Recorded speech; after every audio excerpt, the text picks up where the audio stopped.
अंकिता भंडारी की हत्या का जो मोटिव है वो वीआईपी को स्पेशल सर्विस देने से इनकार कर रहा है। भारतीय जनता पार्टी ने चुप्पी का रास्ता अख्तियार किया।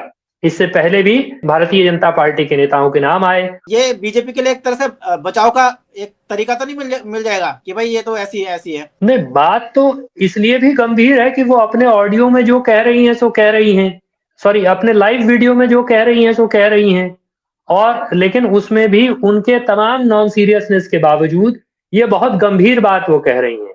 और पहली बार बात जो है उन दो लोगों के संबंध या उस संबंध के दायरे में जो लोग हैं उनसे बाहर निकल करके एक ऐसी जगह पहुंच गई जिसका उत्तराखंड से लेना देना है।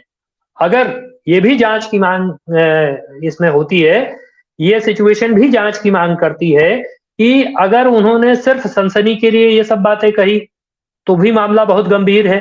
लेकिन दूसरी बात है कि जो एक ऑडियो क्लिप वायरल है जिसका बहुत छोटा हिस्सा वायरल है और उस ऑडियो क्लिप में साफ साफ सुरेश राठौर जिनको बताया जा रहा है और उर्मिला उसको स्वीकार कर रही है कि ये ऑडियो उन्हीं का है, तो वो तो उस दूसरी तरफ से सुरेश राठौर बताए जा रहे व्यक्ति ये कह रहे हैं कि भाई यही वीआईपी थे और इसीलिए बुलडोजर चलाया गया। तो इसलिए भाजपा के पास इस आधार पर बच निकलने का रास्ता नहीं है, क्योंकि उनका एक पूर्व पदाधिकारी या उनका एक पूर्व विधायक, उनका एक नेता जो उसी दायरे में ऑपरेट करता है, वो भी ये बात कह रहा है। उस बात को उर्मिला ने दोहरा दिया है। तो इसलिए संदेह तो उंगलियां तो भाजपा की तरफ ही हैं, उन्हीं को साफ निकल करके आना है। और जाहिर सी बात है कि वो चुप्पी को ही अपना औजार बना रहे हैं, चुप्पी को ही अपना हथियार बना रहे हैं। पहले भी जब वीआईपी का नाम उनकी पार्टी के भीतर लिया तब भी उन्होंने चुप्पी का ही रास्ता चुना और अब भी वो चुप्पी का ही रास्ता चुन रहे हैं। इस मामले को अगर देखा जाए ऐसे टाइम में है जब अब चुनावी साल में हम कदम रखने वाले हैं, उत्तराखंड में चुनाव होंगे 2027 में, शायद जनवरी में हो जाएंगे। अब ऐसी स्थिति में ये मामला आपको कहां तक जाता हुआ दिख रहा है? वीआईपी का क्या वाकई में ये पब्लिक के बीच तो जाएगा ही, क्या इसका वाकई में खुलासा हो पाएगा या फिर ये सिर्फ या तो इस पे गुम होकर रह जाएगा? क्या लगता है आपको? देखिए, ये बहुत ही गंभीर है और इसलिए इस बात का खुलासा तो हर हाल में होना चाहिए। और न्याय तब तक पूरा नहीं है अंकिता भंडारी के केस में जब तक कि वीआईपी का खुलासा नहीं हो जाता, क्योंकि आखिरकार हत्या का मोटिव क्या था, हत्या का मकसद क्या था? हत्या का मकसद वीआईपी था, वीआईपी को स्पेशल सर्विस देने से इनकार करना था। तो इस पर चूंकि यहां तक पुलिस नहीं पहुंची, यहां तक एसआईटी नहीं पहुंची, और जैसा मैंने शुरू में भी जिक्र किया कि अगर आप वो अंकिता भंडारी केस का 160 पन्ने का फैसला पढ़ेंगे तो उसमें जगह जगह वीआईपी का जिक्र है, लेकिन वीआईपी तक बात नहीं पहुंचती है। यहां तक भी बात नहीं पहुंचती है, उसमें एक जगह इस बात का जिक्र है कि भाई कोई किसी और के साथ भी कुछ लड़कियों को इस तरह से कहीं और परोसा जा रहा था, वो अंकिता भंडारी के हवाले से वहां दर्ज है, लेकिन उसको भी खोजने की, उसको भी तलाशने की पुलिस ने कोशिश नहीं की। तो फिर क्या पुलिस ने तलाशा, उन्होंने क्या तलाश किया?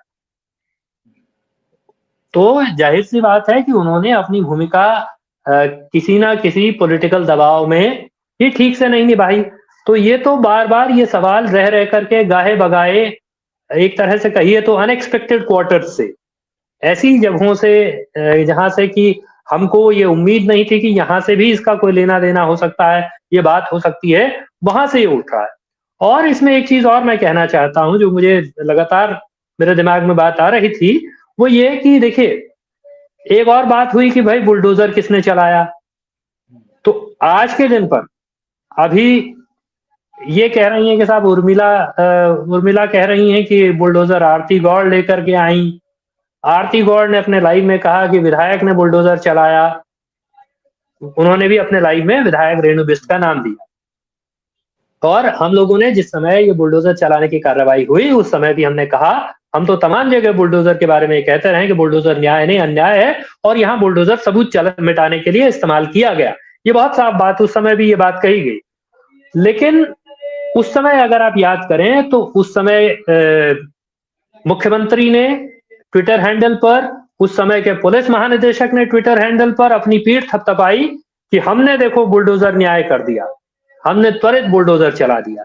हमारा सवाल यह है कि आज के दिन पर उत्तराखंड के मुख्यमंत्री क्यों नहीं कह रहे हैं कि नहीं बुलडोजर तो हमने चलाया, हमारा श्रेय कैसे छीन दे रहे हो? बुलडोजर चलाने के लिए तो हम अपनी पीठ थपथपा चुके। उत्तराखंड की पुलिस वो क्यों नहीं कह रहे कि नहीं बुलडोजर तो हमने चलाया? वो रेणु बिस्ट भी सामने आकर के नहीं कह रहे कि नहीं बुलडोजर मैंने चलाया। आज के दिन पर सब बुलडोजर चलाने से पल्ला झाड़ दिखाई दे रहे हैं, जबकि उस दिन तो सब अपनी पीठ थपथपा रहे थे बुलडोजर चलाने के लिए। तो जाहिर सी बात है कि यहाँ वो बात छुपी हुई है कि कुछ ना कुछ गलत किया गया, सबूत मिटाने के लिए बुलडोजर चलाया गया, और इसलिए आज की तारीख में इसको कोई नहीं ओन करना चाहता, इसकी जिम्मेदारी कोई नहीं लेना चाहता।